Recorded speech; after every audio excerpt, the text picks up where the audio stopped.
So here we are, finally made it. It's been, I think almost 2 years I've been wanting to come here. Right. Yeah, almost 2 years. Good. Well, welcome on board the Love Boat. Yeah. It's all, Thank you. It's smooth sailing here. Yeah.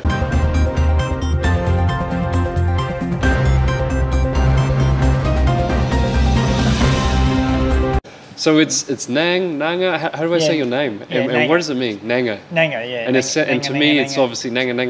Yeah, Nanga. Nanga. I need one name. It's a sound. It's my spiritual, artistic name, bestowed on me by the Aboriginal elders in Australia. Beautiful. And whereabouts? In Western Australia. Was out on a mission. The elder grabbed my arm and bestowed it on me. Yeah. I found out later it means in the Noongar Aboriginal where I came from, it means peacemaker. Wow. So to become a peacemaker to wear it. So that's when I came to New Zealand. Yeah. In 2002 I arrived here. Wow. It's been hell of a journey since then, eh? 20 years now. 20 years. It is 20 years now, and time has come. So I've lots of interesting things to bring it to this point. Yeah. All right. So obviously, you as you were mentioning earlier, about your first lockdown. That's first supposedly lockdown for everyone, and you just stood firm from there, wasn't it? You just said, no, that's not. I'm not taking it. Well, as it was at that time, I've been here 5 years, but the locks never work. I've never locked this place, So how can I have a lock? How can I have a lockdown when I don't even lock it up? This is going back when it first started. With no warning, a day or two, they decided to give us call people to have a lockdown, and unfortunately everybody locked down. So that's when I started doing a few signs. So while I was here, nothing was open or closed. So I started on these 3 signs, painting on these tables, and then I worked on the first day I put the Truth Be Known banner out on the road. The police came from Nelson and asked me to move that away and said, but there was no one on the roads.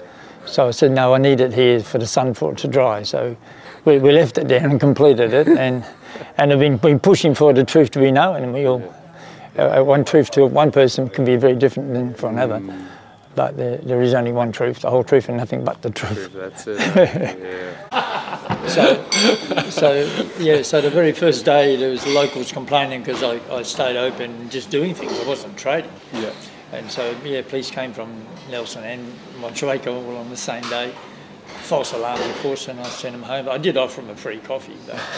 But, did you take it? Yeah. No, they didn't. They didn't after that. Yeah, so that was the very first days when I started painting tables out there. I got a banner, 4-metre banner. It sits out here today. Wow. 3 years on now, and it's Truth Be Known. Yeah. So, you obviously you've come to New Zealand. You opened up this cafe. Your vision was to just bring some enlightenment and peace, as you say. It's within your name. Where do you see it all heading now? For obviously what's been going on the last 2 years, it's been absolutely such a circus. Where you're obviously talking about your artworks, and you have this piece here. You said you've been working on it for about 40 years. Well, yeah, I meant to do it 40 years ago. It's been held back till now, and the painting's called Time Has Come. TYME HAZKUM. Wow. So finally, I made a start just last night on it. So it's interesting, the unfoldment of that particular painting, because it's going to cover a lot. Yeah. It will be a 5-dimensional piece. So so on that, Corey, I'm working on a collection. Okay. It's only that's just the beginning of it. Yeah. Hopefully, well, not hopefully, it will be. I'll aim for the 9th of the 9th in September. Cool. Sometimes I need to put a bit of a timeline on it, but I'll have it out by the 10th of the 10th. Cool. October, Rocktober. Rocktober. Because I'm seeing now we've got a revolting time coming for a little while, but don't get your head into that. It's mine's all about a renaissance. Looking at the bright side of life. Yeah. And that's why we have a love boat that sails on the crest of the wave. We don't get dumped over and caught up to the turbulence of insanity, which is, we've got a painting up here, this was done in 1999, very appropriate for today, where the title of this one here is The Love Boat Rescues Titanic Society. Right. So in that now, once we have a bit of a great awakening, those people caught up on the Titanic Society of Life, governments, United Nations, the whole lot, they're all they were all running that ship over there, Yeah. which I have nothing to do with. I'm not even registered in there. I haven't bought a ticket. I did have a ticket, but I, deregistered, tore it in half really. Yeah.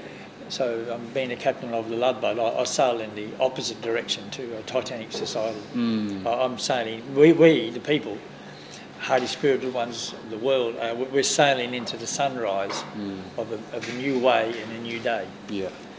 And so you're in full support of obviously what happened down in our so-called parliament and the Freedom Village that was there. And did you get a chance to get down there? Oh, no, all my staff did. I was yeah. a bit tied up here, but Yeah. some of them did pretty major plays, just with their music and Cool. that. So they really participated very strongly on that. Yeah. And that was a pretty sick thing. The brutality that was done by those people acting as police, dressed in what is considered uniforms, without their hats on, of course, so they weren't really. They're off duty really. No, well, they were under not in full uniform. With their abuse. Yeah. So I've experienced that firsthand here because they came and kidnapped me. Yeah, right. They reckon they had a search warrant, but it was an unlawful arrest as far as they. So they did the full brutality. I've done martial arts. I was just about thought I could take them out here, but I think that's an assault, so I allowed them to assault me. Yeah. And this is what many people are dealing with, the brutality that's in the so-called police force now. Yeah. And it's magnifying week by week, as I hear. Yeah. And so we're here to dissolve it. Yeah.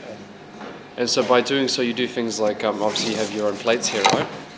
Yeah. So, so how do they work? I said, I've deregistered. I don't need warrant of fitnesses. I don't need to register a car or a driver's license. And this is under common law?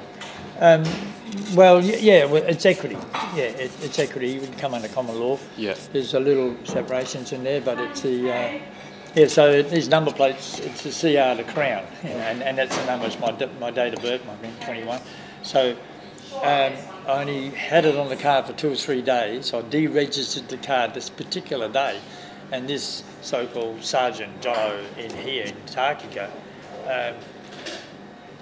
illegally came and onto the property and stole my new number plates. Oh, no way. So I've billed him for that. So I've just ordered another set. So, and he took the bolt as well. Yeah, so right. he had no right to do that. And, this will be the common thing. You're going to see a lot of these black number plates driving around. So we don't drive a car anymore. No. We don't license or register.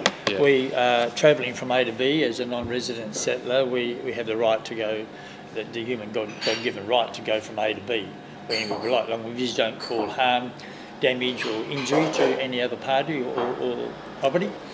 And you don't even need number plates really. You can just so you travel in an automobile. You don't drive a car. No.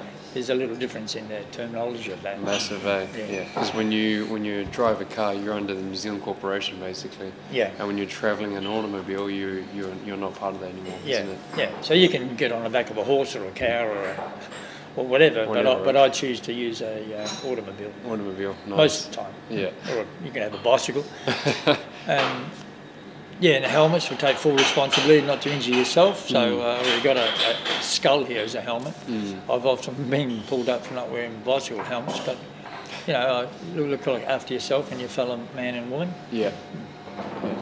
And so we're, in terms of this common law and that you run under and all that, where can people sort of find that information? I mean, you've told me a lot about this book here that you have. Yeah, this is only just recently come out from Ewan Campbell, who is the government. So I've got here The Great Deception, exactly what it is all over the world. Yeah. So there's a part here. I'll just read this one little section out here. Yeah. The problem with the law is that no one understands it. And no one understands it, then it's easy to trick and deceive people simply by using it. And this is what the stupid, foolish idiots, the SFIs of the world, have been doing for centuries. Yeah. Centuries. So, and that puts us into enslavement. But we're born with free will, and in our sovereignty of our divinity,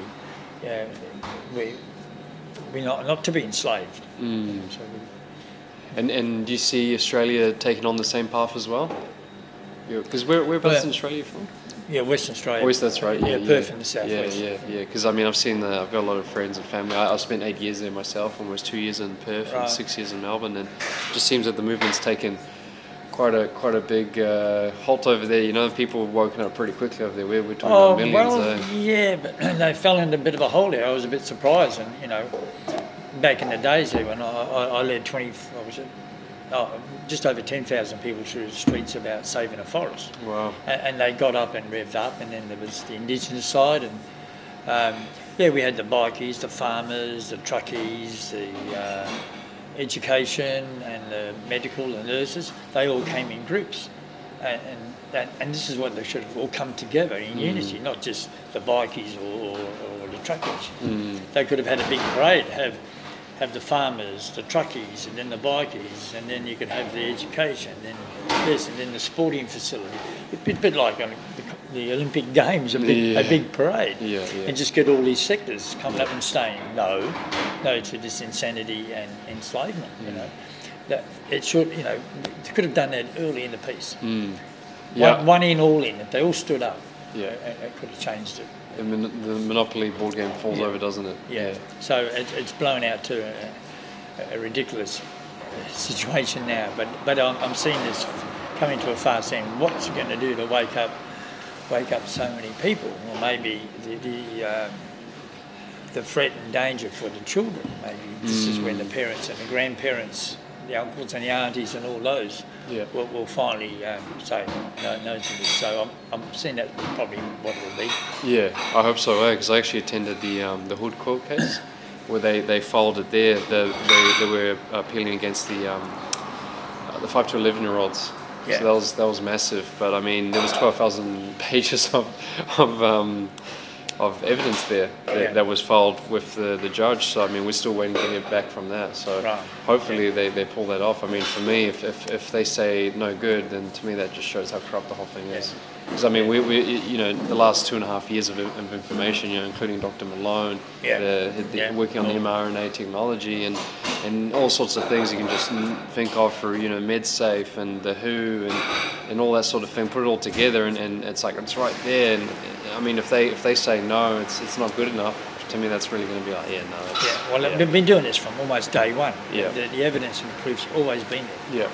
Just like when I had it in here, WorkSafe came in and I brought to their attention it's all in verse.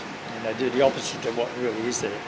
And so I said to WorkSafe, well, what you're doing is unsafe and unhealthy. And here on the Love Boat is directly opposite. What we do, we look after our staff by making sure they haven't been jabbed and don't wear masks, and we're encouraging the people not to wear a mask in here for their own health and safety. It's all in the workplace. So it's all in inverse. You just do the opposite to what they say. Well, that's it. Everything they have, you do the opposite. Better Millinga. Just like these fellas have just walked in the past. So if a customer actually walks in here and wears a mask, do you actually speak to them or? Yeah. Straight away. You know, welcome, big smiling face, and I said, no, you don't. No, you don't need or require to wear a mask in here. It's entirely up to yourself, and we encourage you for your own health and safety not to. But, and I let them know this is a private club. We're in the Love Boat here, and so I can invite you in as a special guest. Nice. And then you can sign in and go like that. But most people don't come in with masks. The odd two then, a few. But and straight away, thank God for that. Now, I'm getting used to it now. I said, well, it's a bad habit you don't want to get used to. It's only no, but anyhow. Oh, well, that's amazing that you're still inclusive, even the ones that, you know, that obviously you have your belief in me too, that, you know, having a mask on is just ridiculous. And for you to actually try and educate those people is really cool, you know, when they come in here. Non-stop, like, get out of my shop, you're wearing a mask. They were pointing that I wouldn't do that. I mean, I was open to all people, but it's free choice, you know. We've got free will and free choice. So that's it, You know, Well, it goes back to this sign that you have here behind you. I think that's a really amazing thing. This is the one here, So you got to realise, you know, like, I am the boss of me, and I decide.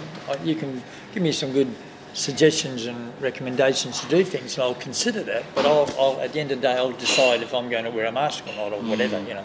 And then you've got to go to the point that you the people, it's your choice. You are the boss of you. So I'm not going to tell you what to do. Yeah. I might ask you to do something. I won't tell you. Asking is a request. It is mandates. Is only an ask. It's not a tell. Yes. So you're the boss of you, and together we are the boss of us, the people. We are the boss of us, and we decide. We don't need a government or anyone else to decide on our behalf. Yeah. And this is where people think, oh well, it's the government. That's what they want.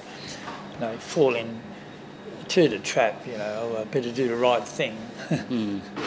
And so obviously you're totally against what Agenda 2030 is pushing as well, and then where the whole three waters is heading. Yeah, that's from the day one of all that. Yeah. Purity of water. Our body, we're in a process now as we go into our divinity. It's going to happen reasonably quick. I'm saying 2024. By 2035, living in the future now, all totally divine. We'd be all Christed beings. You know, Jesus Christ laid a foundation in I know the original stories, but what they end up in the Bible. But yes, the resurrection, Christed body. That's what we all become. So what's your faith? Like what you believe? I don't have any religions. I was born in the Catholic Church with parents, but just a spiritual being. Yeah. I had a death experience and gained. I had a pretty good understanding prior to that of the gold and silver ray, but when I came back from my death experience, it's 3 hours in the morgue. Right. And then went upstairs and did the journey. So, and then came back in the body. So, and I've recalled all that. It's all in my subconscious that I can blink into my conscious mind. So that's cool. So I have all the history of humanity from the beginning into the future, all in my subconscious. Wow. So I can download it, and I have a conscious, a subconscious, and subconscious, unconscious, and conscious mind, and which is your mind. Your conscious mind is probably 5, maybe 7% of your mind. Yeah.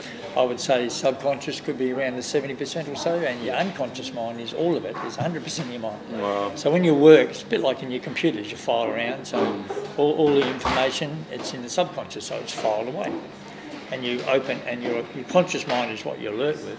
And that's only, but on your conscious mind on your computer, you don't know everything that's in your files, and you haven't looked on all the internet. No. But your mind has all that. So the art that I do is really I work through my subconscious on it, and my conscious mind is just the instrument. And my hand, my physical body, and the mind. My brain telling me to move my hand here and all that. That's just my conscious mind. Yeah. But it's fed through my subconscious. And would you say anyone could also tap into that? Yeah, all of us can. That's like mental telepathy and teleportation. That's going to be a good thing to fly into soon, you know. And I've driven a car without fuel for nearly 200 k's, and then turned around, came back, no fuel whatsoever. Wow! It was the power of love. It was love vibration. Yeah, I was in desperate love to see my daughter, and the car was about to run out of petrol, and which it did, boom, boom, boom, and I whacked the steering wheel, for the love, and then all of a sudden, boom, took off, automatic pilot. Nice. 120 k's, that's the speed of love. And have you been into like any like psychedelics, like ayahuasca, DMT? So for me, I had an amazing DMT trip 8 years ago. Was there anything that sort of got you into that realm? Or none you just of that. I was about to do a little with. No, I haven't. I've never done marijuana. I don't really? I've done. Yeah. Wow. It's a bit weird. I haven't done any drugs. Wow. But, what will you paint if you got onto LSD? Yeah. I said, well, out in the forest one day we might try that because, I can go to spaces in a pure way without it. I don't even really need anything. Without getting anything. I don't need any of these drugs. Right. Just nature. So, it's just the pure love element. Really, it's just the mind and the heart. You know, and if that's pure, you've got it. It's all there. You know, and I work through all dimensions. So So although there was one time I got caught up on a bit of marijuana that was in a cookie that I didn't realise. Oh no! And by golly, I got so clumsy. It was weird. I never, thought, I don't need this stuff. I was falling over doing things in slow motion.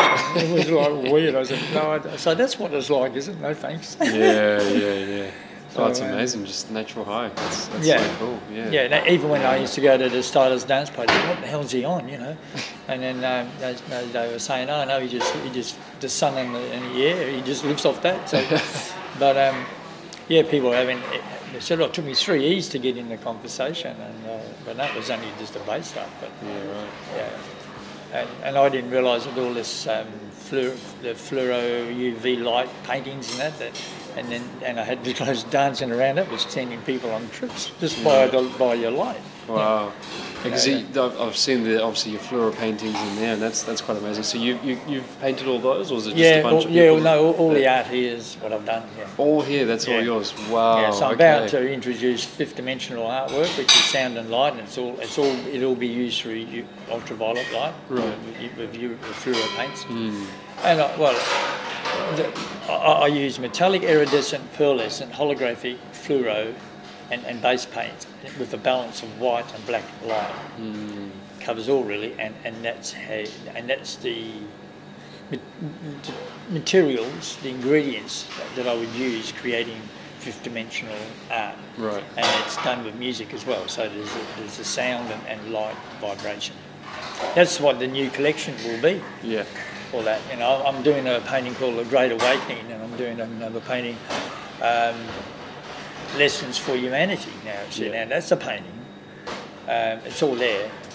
It goes over 36,000 years. Wow. Lest we forget, you know, like how many times history repeats itself. Well, that's You're falling back in the same pothole. Yeah. So this painting is going to lay that down as foundations for all time ahead. You know. Wow. And a painting called Universal Law as well. You have your common law, your equity law, maritime law. All of this will be brought into this, but there's only universal law. We are the universe, and you live through that way in our divinity. So we don't need a very healthy community living in harmony, harmoniously joined together in love. And working together, brotherly sisterhoodship, like I used to say. Yeah, brotherly sisterhoodship. You're working together. You don't need policing. And when you get anarchy, when it's out of order, the more out of control a community is, and theft and brutality and domestic violence, all this stuff, policing can be needed. But when you're living in harmony with nature, and nature's it's a bit these concrete jungles stuck in a little cubicle in a flat somewhere and working. You don't even see the sun or put your feet on the ground. It will have its toll, and then you have all these the drugs, even the coffees, a whole lot. It affects people. You're affected by your environment. But you're like indigenous people amongst nature. Always smiling faces. They got nothing, and they can live in harmony. Yeah, you're right. I send them on walkabouts if they disharmonise a tribe like Aborigines. You go walkabout now. If you come back, you've sorted yourself. Yeah. So the tribal. Well, you could say the tribal law, but Aborigines are at a best example of that. You know, over the thousands of years in the harmony until 500 years before the Europeans came into it. There was a well, and there was this crystal. The sun came in, and they'd come there during the midday and give reverence and get energised by it. And then one of them came and stole it, and that's where things started to go off. Yeah, right. It's not to be owned or taken by anyone. It's there to be shared. So that was the initial corruption that started to put them out of whack. Yeah, right. Where was that? Just more. The area was in a desert area, I understand. Yeah.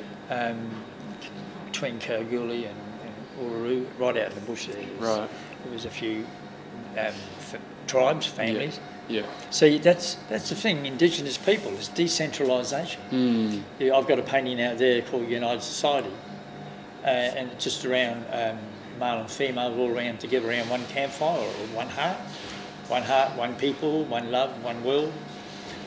One family. So, and they all will work together and have their own dialogue, their language. And then maybe 50 k's or 100 k's down the road, there's another little family there, and they're doing the same. but then they'll trade and help with each other. But it's decentralised. Here we are going into this so-called one world order that doesn't go anywhere. So I even formed a political party called that United Society. Vote for us, US. Vote for us, US. Yeah, instead of everybody says, oh, don't vote for the Greens, don't vote for the Labor, vote for us. So I formed us in Australia in 1996 when I went upstairs too then. But they begged me to register, and I says I was about to. The voiceless voice, Metatronic God, says, do not go into the muddy circus. So I told him that, and I said, no, I'm not going to register now. And Joe beat me and said, this will change the politics for the good forever. And I said, yeah, but you're not ready for it now. Yeah. I'll come back when the soil is more fertile, which is really now, because we are so, United Society, it's all segregation, it's all, united we stand, divided we conquer. Yes. So they are dividing. It is a division all out there now. So this is time to bring it back to a united society. Yeah. So I've... the way I see it is that with the mandates and with the vaccine passports and all that, obviously the mask wearing, because everyone has such different ideologies, even within hapus here in New Zealand with the Māori, they've even segregated within themselves with families, even even parents and siblings or grandparents and cousins or whatever. It's just like it's so hard to bring that back, because they've been so pushed out so easily. Yeah. So no, this is where it's listening to other people too. You're sharing. When you get in the mind concept that you are the centre and the circumference of the universe, in my dot painting, a little dot and then the circumference, and then bring all the dots back in together. You are everything in that. So I'm you, you are me. So why is there such a mystery? And you're another reflection of me. It'd be pretty boring talking to 7-8 billion people that look the same, sound the same. What's the point of even asking you a question? Because I am you. So there is 7-8 billion expressions of ourselves. We are pure divine. Because we come from one source, don't we? So we're virtually God broken down into 8 billion particles or individuality. So we don't want to lose our unique individuality. Even your past lives that you've had, this individual incarnation now that you're in is unique. I have children drawing art, 5 whatever age, and I can illustrate. I could copy exactly what they're doing if I wanted to, but no one can do exactly what that person's done in the entire world. So he's created. I said, what a great masterpiece! No one can do what you've just done. Just like our fingerprints, Yeah. So we never want to lose our uniqueness over planets and solar systems and.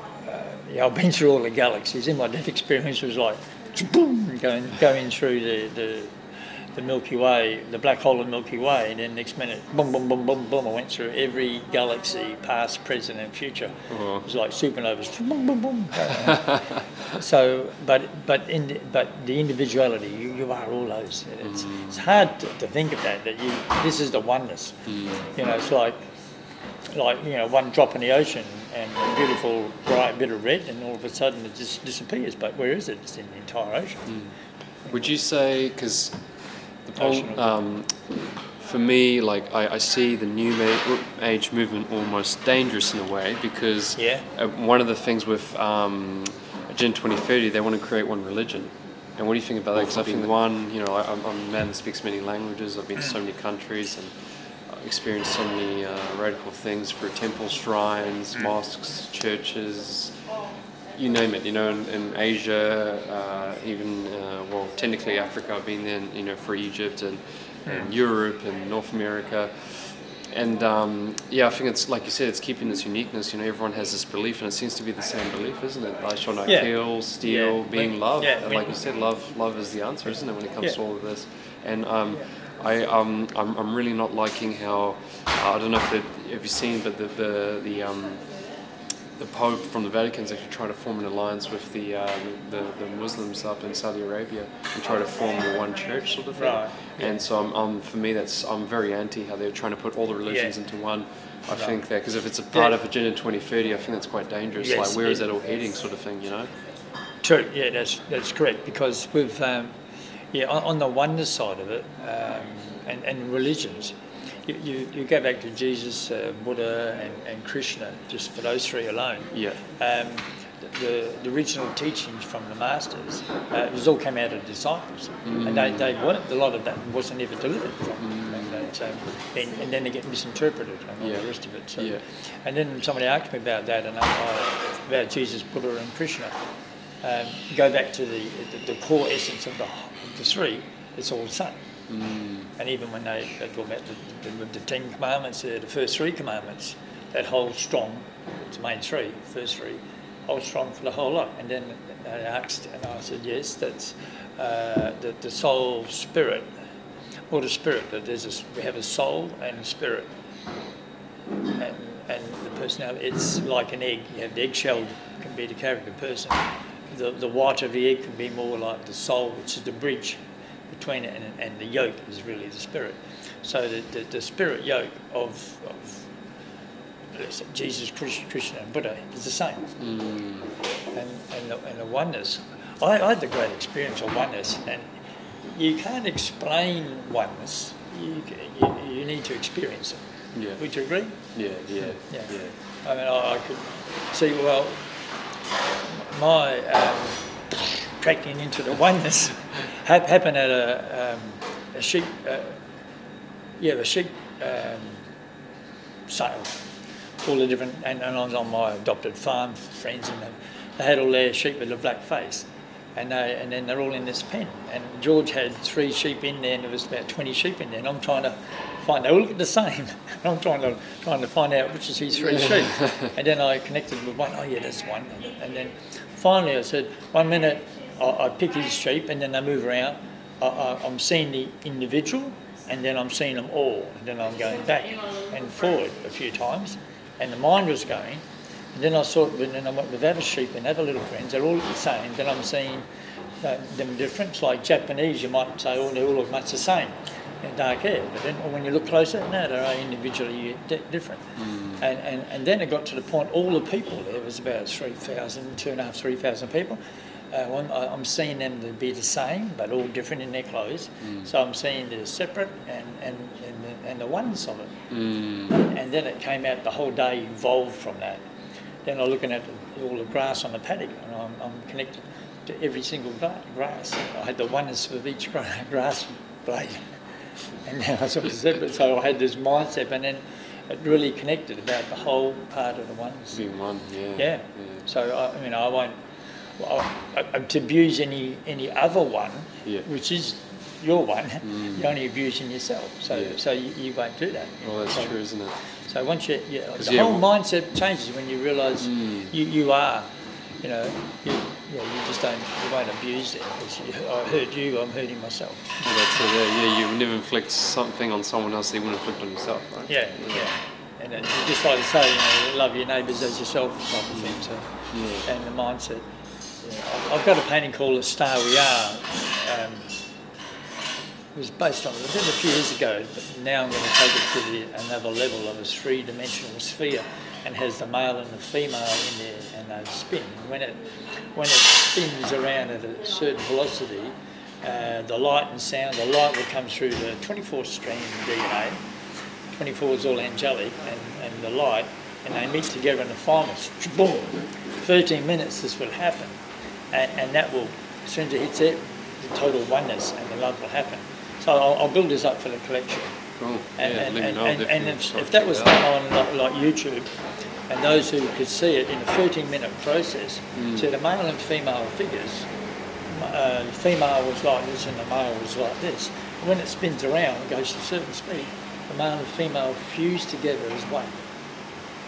And it's a left and right brain coming together. And then the oneness connects, and the divinity out of the thymus ignites. And that alone, these people are saying this. And I said, that would that would just ignite all humanity into the full divinity and oneness, just in a 30-minute process. So I'll get to create that. I've got the painting up there as a sketch of it, but I need to do the dimension of it. Yeah, cool. Yeah. So obviously, because as I've noticed, a lot of it you have is you have Aboriginal arts. Yeah, it's a pointillism. Yeah, the pointillism of dots, because when I died and I did a bit of I was clinically dead for 3 hours, but I just travelled, go through the walls and through the ceilings and travel at the speed of thought. And you can hover around like a helicopter. As soon as I died, I'm floating above up here, realising, I'm the same. I can still see anything. I don't have a body. I'm a little light being. Then I realise I'm dead now. So I feeling the compassion for my daughter and how she'd find, Dad died last night, suicided.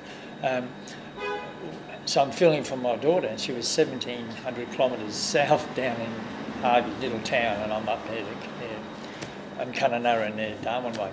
So at a blink, I'm just going through the walls in the room. Wow. Like this, and the wall is just, it's like the dots, and if you magnified everything up, it's all dots. And you just go through. Yeah. So, and that's why I use the dots a lot. It's also the Aboriginal technique in parts. What I've done here is even the Aborigines get spun out how different and how I created from that. But I use some of the actual, because I used to teach them how to paint. Wow. And how to do the technique of dot painting. Oh, cool. Give them the paints and the thing, go home and come back with your story. Yeah. And in my gallery in Kalgoorlie, I'd sell the art for them and no commission, and give them whatever, and then they share it with their family. Yeah, nice. That was because an art dealer in Perth was ripping them off. Yeah. Buy them for $100 and sell them for $2,000. Yeah. When I found that out, I ended up doing that to move him out. Yeah. Yeah, no, can't have that. Look, what would you say? Your message out there for the people out there, maybe, they're feeling a bit left out, or they're thinking, there's no hope for what's coming, or where do you reckon you could guide them to, or what's something that can give them some inspiration? Sure. Well, that's partly the reason why the collection's put together. The collection is celebrating the gloriousness of our bride. Our bride is our divinity. It's basically celebrating God, and that's the second coming of humanity. So to focus now on that, on your divinity, this is the oneness, all that comes into it, and instead of the doom and gloom and all this is going on, focus on the bright side of life. And we come to a renaissance. So don't get caught up in this big revolution going on right now. All of a sudden it's going to flick almost over a weekend. People are going to find out really what's been going on and what's inside them, and they're going to enrage. But don't get caught up into that. Let that roll out and just focus, knowing, and it will very soon. I'd say in months, even into next year, by 2024, wonderful. We're going to go into this incredible renaissance. It's a new beginning, new way, parallel systems, whatever, all that. Yeah. So just get a head out of the toilet and focus on the new way, and that's the good thing about it. We're all going to co-create it together. Love's the answer, right? Yeah. It's all whatever you do it for the love of it. I used to say that for staff. When it becomes a chore, stop and come and see me. Yeah. And you come home from work. If you had a day and you're enjoying what you're doing and you're loving it, and the people around, it shows them what you do. If it becomes a chore, I'm just working to get my pay back. I hate bloody going to work. I can't wait for Friday type of thing. Yeah, you've lost the love now. Yeah. Do it all for the love, and you get rewarded with it. Yeah. So I'm feeling a bit of good. The karma's coming too, a word that gets mixed around a bit, but this is coming to that now. So all those that have done a lot of good and they've kept true to themselves and held with their heart. And what I do here, I'm seeing the uplifting of that to come. That's why the painting is so essential, that I get this painting time has come. Yeah, that's it. I can't wait to see it. So I'm going to push on that now to get that done. Yeah, the images I'm going to do on it.